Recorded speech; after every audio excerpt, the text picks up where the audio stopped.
wabarakatuh. Perkenalkan, saya Melati Dwi Andasya Putri, calon guru penggerak Angkatan 7. Kali ini saya akan memaparkan aksi nyata modul 2.3. Saya sangat senang sekali karena pada aksi nyata kali ini saya menjadi seorang supervisor. Saya masuk ke dalam kelas teman saya untuk mengobservasi bagaimana dia mengajar di kelas. Namun sebelumnya, saya melakukan pra-observasi atau percakapan untuk menanyakan tujuan pembelajaran dari yang teman saya akan lakukan di kelas, lalu arena pengembangan yang hendak dia kembangkan, dan juga strategi yang telah dia siapkan dalam pembelajaran. Lalu saya dan dia menuju kelas untuk melihat bagaimana dia mengajar di kelas dan saya melakukan observasi. Setelahnya, saya melakukan percakapan pasca observasi. Nah, langsung saja kita lihat bagaimana saya melakukan kegiatan pra-observasi dan juga bagaimana saya melakukan observasi di kelas teman saya berikut ini. Assalamualaikum warahmatullahi wabarakatuh. Waalaikumsalam warahmatullahi wabarakatuh. Gimana kabarnya, sehat? Alhamdulillah sehat. Alhamdulillah. Nah, Miss Novi, izin nih hari ini saya mau mengobservasi di kelas Miss Novi, boleh? Boleh, Sar. Ya, baik. Tapi sebelumnya saya ada beberapa pertanyaan ya, Miss ya. Yang pertama, Miss, tujuan pembelajarannya apa nih, Miss? Oke, tujuan pembelajaran pada hari ini yaitu saya ingin menyampaikan materi wawasan Nusantara, di mana harapannya mereka mampu mengetahui apa itu wawasan Nusantara, kemudian mengetahui hal-hal yang menjadi wawasan Nusantara itu seperti apa, dan mereka juga paham, kemudian bisa merefleksikannya kepada kehidupan sehari-hari gitu. Dimana di kelas itu kan banyak sekali murid yang berbagai agama, suku, ras, dan juga budaya ya, dan mereka bisa menjadi siswa yang saling toleransi antara satu sama lain. Wah, iya, baik, Miss.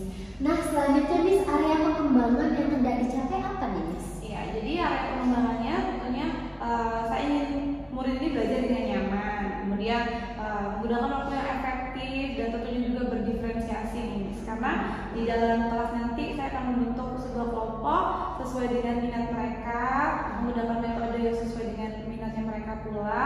Jadi harapannya mereka akan belajar di kelompok kecil, mengeluarkan ide-ide yang bagus itu ya, yang memacu emotional quotient juga, enggak hanya akademik ya. Jadi ada ide-ide dan kemampuan berbicara pada saat. Berarti ada kemampuan KSM juga di sana, Bu? Oke, betul sekali.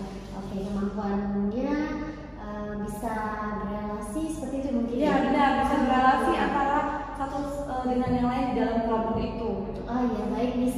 Nah, selanjutnya nih, Miss, strateginya seperti apa sih, Miss, nanti di kelas?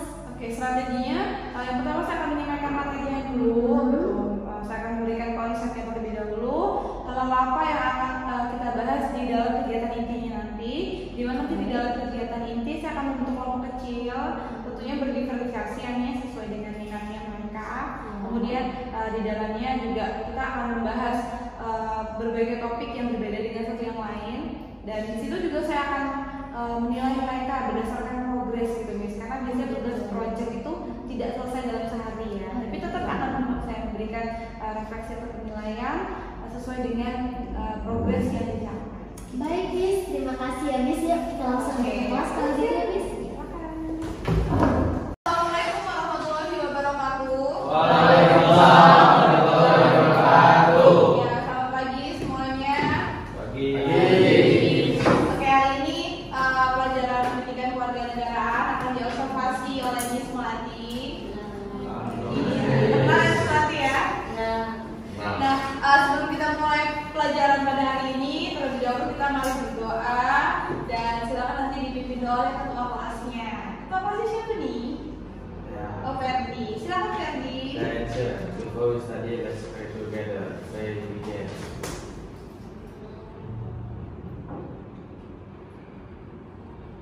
Amin. Stand up. Greeting. Good morning, Miss Novi. Jadi pada hari ini kita akan belajar tentang bab wawasan Nusantara nih.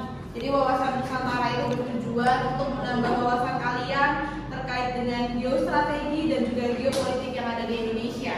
Boleh dibuka halaman bab 7. Halaman berapa? 2. Sudah? Satu. Nah, sebelum kita membahas tentang wawasan Nusantara, karena wawasan Nusantara ini berkaitan dengan integrasi nasional. Ada yang tahu pengertian integrasi nasional apa sih? Nah, integrasi nasional itu seperti pembulatan atau perbaruan menjadikan negara itu menjadi satu kesatuan misi. Oke. Selanjutnya, wawasan integrasi apa bilang lagi boleh? Ada yang mau ulang? Paris. Oh, nggak tahu. Sudah tahu. Paris belum ngerti tadi ya. Boleh diulang lagi deh.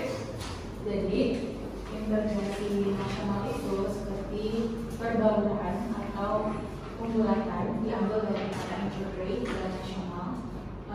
Perbaruan dan pembulatan ini bisa diartikan menjadikan negara itu satu kesatuan. Oke, jadi integrasi itu antara suku yang lain dengan suku yang lain, antara suku yang ada di Pulau Sumatera, di Pulau Jawa, ada di Kalimantan, ada suku Baduy, ada suku Dayak, dan lain sebagainya itu membaur menjadi satu yang kita sebut sebagai integrasi. Bahwa Indonesia itu adalah satu kesatuan walaupun berbeda suku, berbeda agama, tapi kita adalah orang Indonesia. Kamu pada di sini? Nah, jadi integrasi ini yang akan membentuk apa itu wawasan Nusantara. Oke, jadi pada kegiatan inti yang akan kita lakukan hari ini dan juga besok, jadi pada pelajaran wawasan Nusantara, pada materi wawasan Nusantara ini kita akan membentuk kelompok nih untuk menyelesaikan proyek yang akan kita lakukan. Nah, di sini Mi sudah membagi ke 3 metode. Yang pertama ada video, ada poster, dan ada juga PPT. Jadi silakan kalian berkelompok sesuai dengan minatnya masing-masing. Miss akan mulai dari yang video terlebih dahulu deh. Siapa yang akan mengerjakan proyek ini dalam bentuk video? Oke, kita udah dapet kelompok.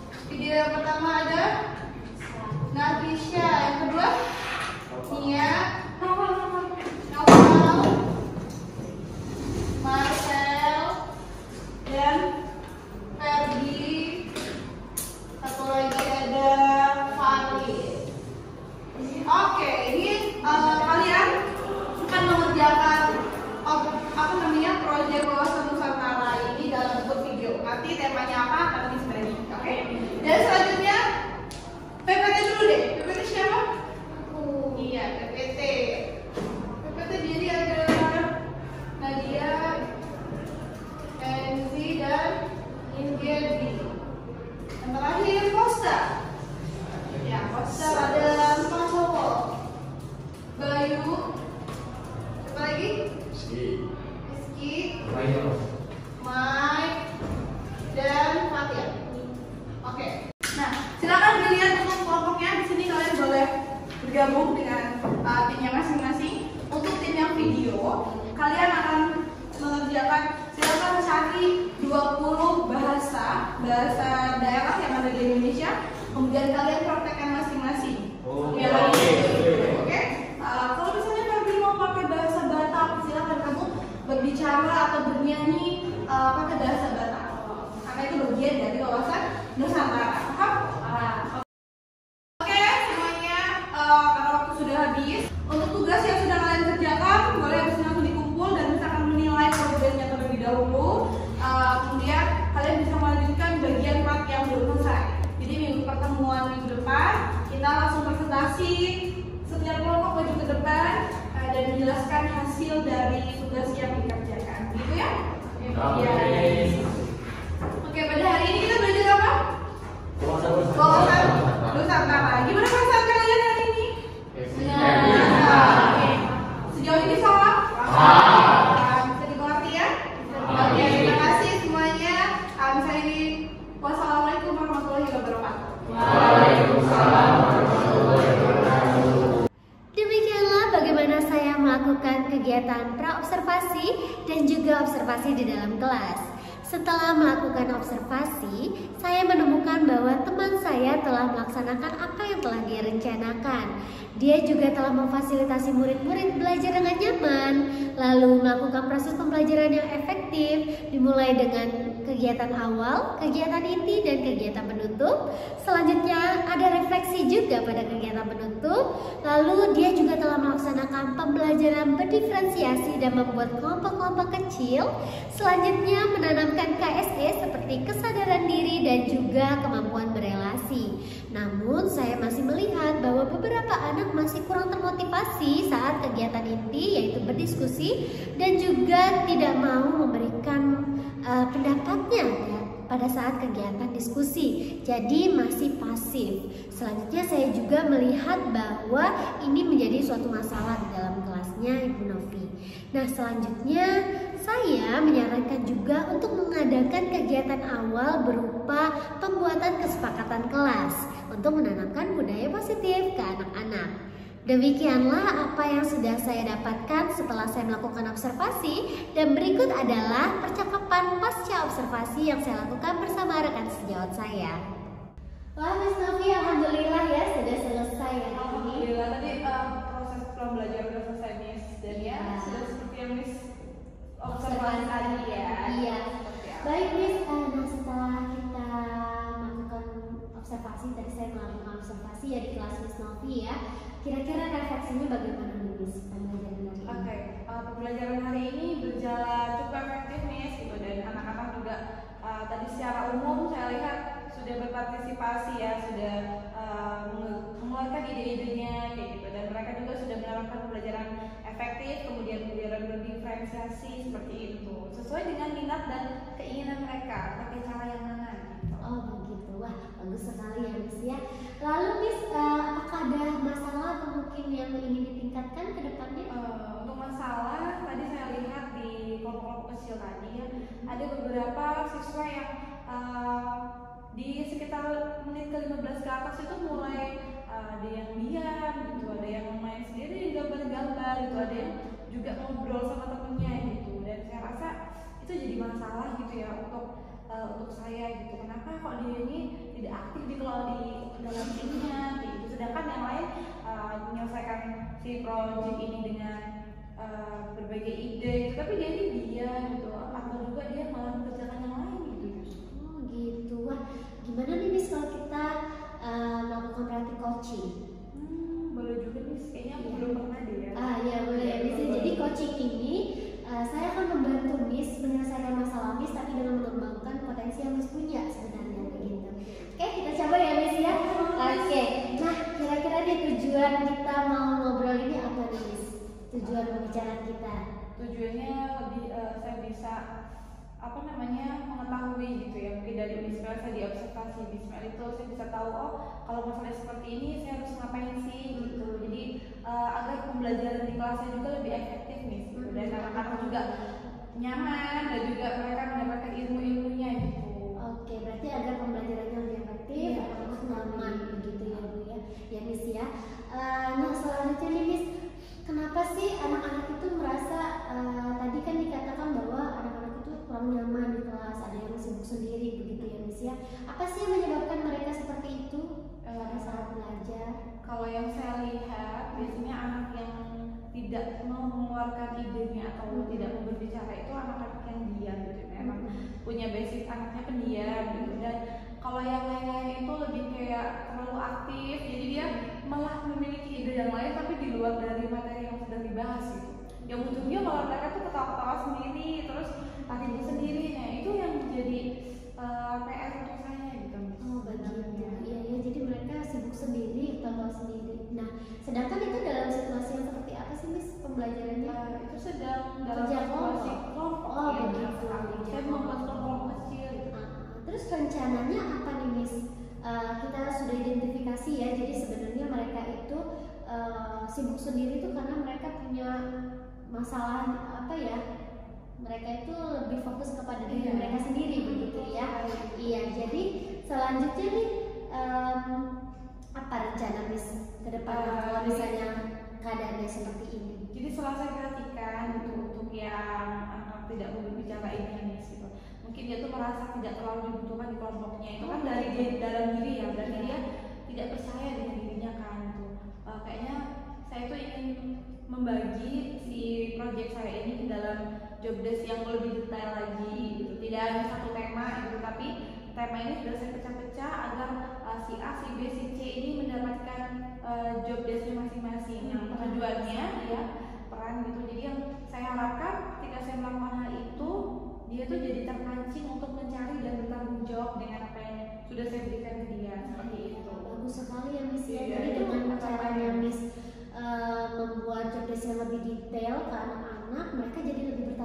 itu intinya ya Miss ya. Jadi mereka otomatis akan lebih aktif ya Miss ya. Oh iya, bagus sekali itu rencananya Miss. Nah kemudian apa nih kira-kira tanggung jawabnya ke depan? Apakah nanti Miss akan nungguin anaknya atau seperti apa nih Miss ke depannya? Oke, jadi saya akan mengulang dengan metode yang sama nih, metode kelompok juga gitu, dengan kelompok yang masih berdiferensiasi tentunya, dan saya akan memperhatikan si anak-anak ini lebih dalam lagi gitu. Kira-kira sudah ada progres belum sih? Sudah lebih aktif belum? Kayak gitu. Nanti ketika sudah, berarti itu ada pencapaian. Tapi ketika belum, maka saya akan melakukan pendekatan personal mungkin ya Miss. Takutnya dia punya masalah lain ya kan? Oh iya begitu. Baik sekali Miss. Jadi tindak lanjutnya juga Miss akan mendekatkan secara personal jika tidak berhasil rencananya yang tadi ya Miss ya. Lalu untuk mengukur progresnya, Miss bisa melihat dari perubahan sikap anak-anak ya Miss. Wah saya rasa itu sudah bagus sekali loh Miss. Saya berharap semoga dengan rencananya Miss dan juga nanti progresnya ke depan akan terwujud begitu ya Miss ya. Anak-anak yang tadinya kurang percaya diri, kurang kurang mau memberikan pendapatnya, ide-idenya dalam kelompok itu bisa lebih aktif. Iya betul sekali. Karena itu PR juga ya, tentunya dibantu dengan Miss Mel melakukan coaching ke depannya. Nanti kalau mungkin saya ada hal yang ingin saya tanyakan gitu ya, mungkin kita bisa sharing ya kan. Boleh banget Miss ya, boleh banget cerita, nanti kita bisa ngobrol lagi. Terima kasih ya Miss ya sudah mau ngobrol sama saya. Gimana perasaannya Miss? Saya sekarang lebih lega ya, karena ternyata kadang kan saya butuh kayak validasi ya. Karena kalau saya melakukan seperti ini udah cocok belum sih kayak gitu. Karena kan kadang-kadang belum tentu baik untuk kita, ternyata yang menurut yang lain harusnya begini loh gitu. Jadi kan saya punya ide lagi ya, saya punya banyak alternatif untuk menyelesaikan permasalahan yang ada di kelas seperti itu. Wah, hebat sekali. Oke, terima kasih Miss Novi waktunya sudah mengizinkan saya observasi juga di kelas. Ini sudah selesai ya Miss ya untuk saya bertanya-tanyanya. Terima kasih sekali lagi. Saya lanjut ya Miss ya. Assalamualaikum. Waalaikumsalam warahmatullahi wabarakatuh. Demikianlah aksi nyata tentang modul 2.3. Terima kasih sudah menonton. Saya ingin berterima kasih kepada pengajar praktik dan juga fasilitator saya, Ibu Erdiana sebagai fasilitator saya, dan juga pengajar praktik saya yaitu Ibu Rafika yang selalu memotivasi saya untuk dapat menyelesaikan semua tugas-tugas saya. Saya juga sangat senang karena telah melakukan aksi nyata ini dan berharap kedepannya saya bisa menjadi coach yang baik dan bisa terus mengembangkan potensi saya sebagai seorang guru. Terima kasih, semoga video ini bermanfaat. Jangan lupa untuk bagikan juga ke teman-teman. Semoga video ini lebih banyak lagi menginspirasi orang di luar sana. Saya Melati Dwi Andesya Putri, calon guru penggerak angkatan 7. Terima kasih. Assalamualaikum warahmatullahi wabarakatuh.